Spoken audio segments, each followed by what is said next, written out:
Hi guys, welcome back to my YouTube channel. मैं ये shoot कर रही हूँ पेडिक्योर का। मैं तो एक सैलून में काम करती हूँ, तो मैं पेडिक्योर करने के लिए आया था, तो मैं सोची इसका कुछ शूट करके आप लोग के पास शेयर करती हूँ। और सॉरी जो कि मैं आप लोग के लिए डेली वीडियो नहीं लेके आ रही हूँ। कोशिश करूँगी कि आप लोग के पास डेली वीडियो लेके आऊँ। आप लोग बहुत सारा सपोर्ट कीजिएगा, बहुत सारा सपोर्ट कीजिएगा, लाइक सब्सक्राइब शेयर खूब सारा कीजिएगा। और मैं देखिए ये टब में पानी ले ली हूँ, जो कि पानी ये हल्का गुनगुना रहता है। मैं उस मशीन में नहीं कर रही हूँ, मशीन में कुछ प्रॉब्लम है, इसीलिए मैं टब में कर रही हूँ। हल्का गुनगुना पानी लेके उसमें डाली हुई हूँ shampoo, rose water, astringent, toner, activator. और सबसे पहले कि मैं इनका नेल्स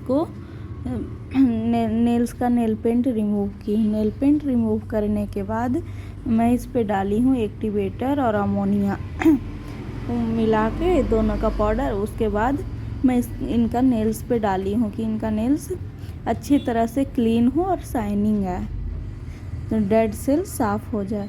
उसके बाद डालने के बाद 10 मिनट छोड़ने के बाद फिर से मैं पानी में इनका पैर को डालने के लिए बोल दी। पैर डालने के बाद 10 मिनट हो गया, फूल गया।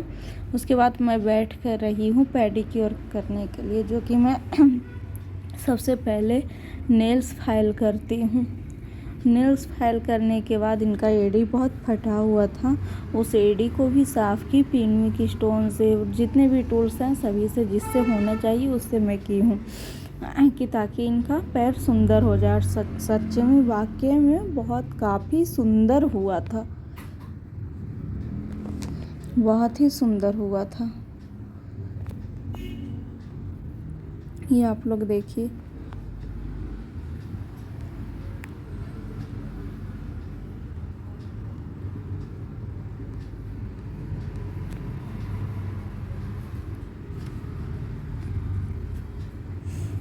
देखिए मैंने उसको फाइल कर रही हूँ यहाँ पे।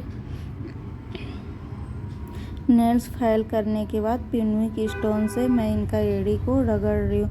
और चाहे तो आप ये ग्लव्स लगा के भी कर सकते हैं या फिर ऐसे भी कर सकते हैं। तो मैं यहाँ ग्लव्स नहीं लगाई थी, इसीलिए मैं ऐसे ही बैठ के कर रही थी। मुझे कंफर्टेबल नहीं लगता है लगाना, इसीलिए।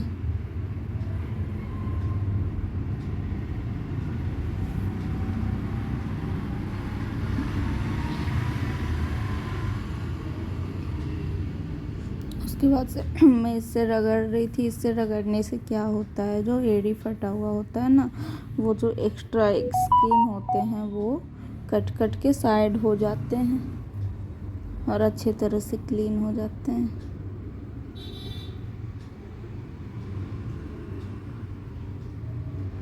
उससे करने के बाद फिर मैं ये जिससे नेल्स का डेड सेल निकालने वाला होता है ना, उससे मैं कर रही थी, कि ताकि इनका पैर अच्छी तरह से साफ हो। बहुत ज़्यादा ही फटा हुआ था। उसके बाद मैं उस पैर को कर ली अच्छी तरह से, और मैं दूसरा पैर को कर रही थी। सेम उसी तरह से इसमें भी करना है। और मैं यहाँ एक बाउल में, यहाँ पे ना डिब्बा से ही सेम नहीं निकालते हैं, एक बाउल में क्रीम को लिया जाता है, उसके बाद किया जाता है। उसमें मैं निकाल ली थी क्रीम, पैक और जेल। मैं क्लींजर नहीं ली थी, क्योंकि गर्म पानी में डालने के बाद ऑटोमेटिक पैर क्लीन ही हो जाते हैं, और उसमें अमोनिया वगैरह डाला जाता है ना, तो उससे तो पैर क्लीन ही हो जाते हैं। इस पैर को भी सेम प्रोसेस से कर रही थी, बिल्कुल वैसे ही। ये भी बहुत काफ़ी फटे हुए थे, और हमारी क्लाइंट भी बहुत खुश हुई थी। और मैं ये वीडियो बनाने के लिए उन्हीं को बोली थी, तो बोली कि लाइए ना हम वीडियो बना लेते हैं, क्या दिक्कत है।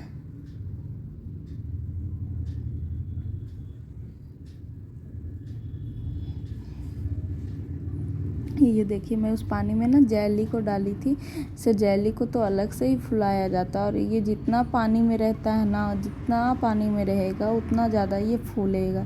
तो मैं उसी में डाल दी थी और ये देखिए जेली से भी मसाज करने से ना बहुत शाइनिंग आता है। जेली से तो सबसे लास्ट में मसाज करना चाहिए, लेकिन मुझे ये जेली ना बहुत पसंद है, मुझे रहा नहीं जा रहा था, इसीलिए मैं सबसे पहले उसी से कर दी। उसके बाद मैं ये स्क्रब कर रही हूँ और इसमें भी स्क्रब ये सब करने का भी इसमें तरीका होता है, स्टेप बाय स्टेप देने होते हैं, मसाज देने होते हैं, कस्टमर को रिलैक्स फील कराया जाता है, जो कि मैं ये कर रही हूँ।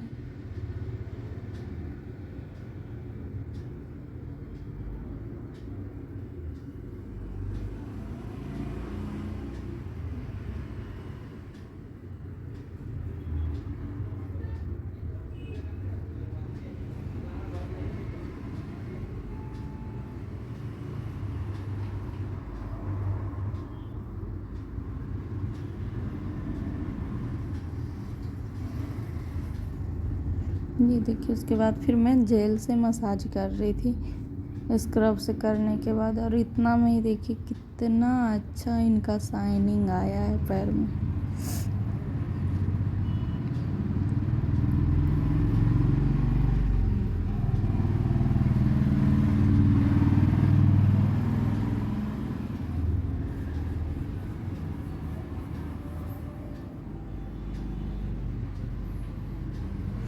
और ये करते करते ना कोई भी बल्कि फेशियल ही क्यों ना करे, लेकिन उससे मेरा भी हैंड बहुत क्लीन रहता है, बहुत क्लीन रहता है। देखिए आप लोग यहाँ एंजॉय कीजिए, और जो पार्लर लाइन से हैं वो सीख सकते हैं देख के। मैं डेली ब्लॉग लाऊंगी, कोशिश करूँगी कि आप लोग देखें, मैं आप लोग के पास ब्लॉग लाऊं।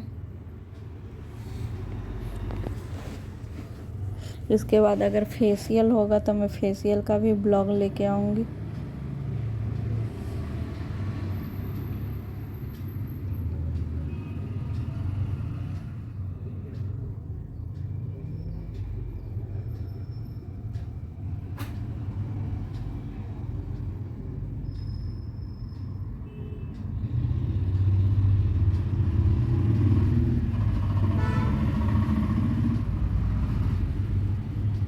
ये देखिए उसके बाद मैं ये डायरेक्ट पैक लगा दी, उससे क्रीम से मसाज करके, जेल से मसाज करके फिर से मैं पैक लगा दी पैर में।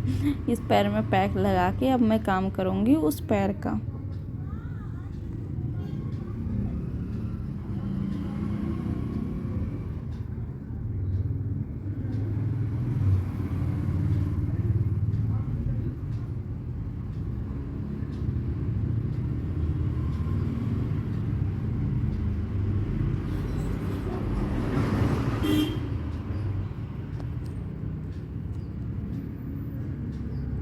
देखिए अब इनका मसाज हो गया। लास्ट का मैं सीन नहीं ले पाई थी। और यहाँ पे देखिए मैं सुबह सुबह कबूतर को कुछ खाने के लिए देती हूँ। मैं नहीं, मेरे हस्बैंड और मेरी बेटी देते हैं। मेरे हस्बैंड इस ब्लॉग में आना नहीं चाहते हैं, बोलते हैं जब तुम वायरल होगी तभी आएंगे हम। और ये बहुत सारे कबूतर आ भी गए थे और कोई आ जा रहे थे, गाड़ी आ जा रही थी, डॉग आ जा रहे थे, तो ये कबूतर ना भाग जाता था। देखिए अभी तो इतना सारा कबूतर आया और अचानक से सारे कबूतर एक साथ भाग जाते हैं जब कोई आता है तो। ये देखिए।